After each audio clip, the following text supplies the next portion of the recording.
We should think ahead on how we can deepen economic and social resilience. In this spirit, we will set up two initiatives: an Emerging Stronger Taskforce on Economic Resilience and a new emphasis on social resilience under the Singapore Together movement. I earlier announced that I would set up an Emerging Stronger Taskforce under the ambit of the Future Economy Council to help our economy bounce back from the crisis. Minister Desmond Lee and Mr. Tan Chong Meng, Group CEO of PSA International, will co-chair this task force to review how Singapore will stay economically resilient and build new sources of dynamism in a post-COVID world. This task force will report to the Future Economy Council, and I hope this can speak to Ms. Rahayu Mazam's call for a coordinated effort to recover from the crisis. The Singapore Together movement, led by Ministers Indrani Raja and Desmond Lee, has been seeking to tap on the creative energies and commitment of Singaporeans and friends of Singapore to shape a better future.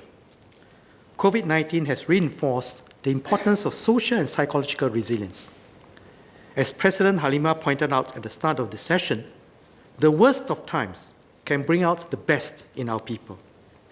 How we respond to it, how our nation comes together, and how it will show how much about our values as a people and the principles we hold dear.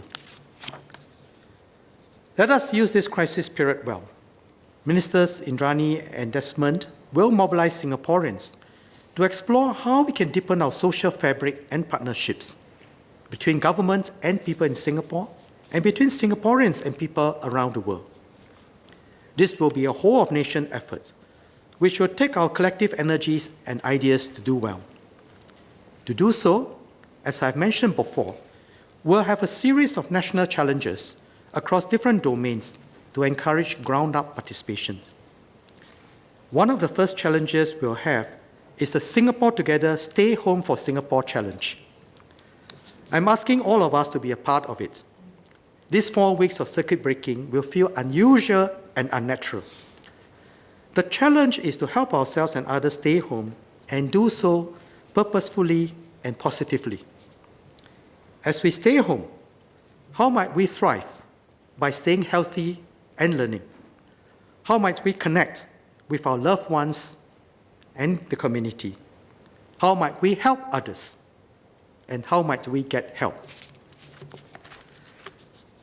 This will be a time for reflection, to learn something new, bond with loved ones, to show care and support for one another, and do something active and constructive for the community.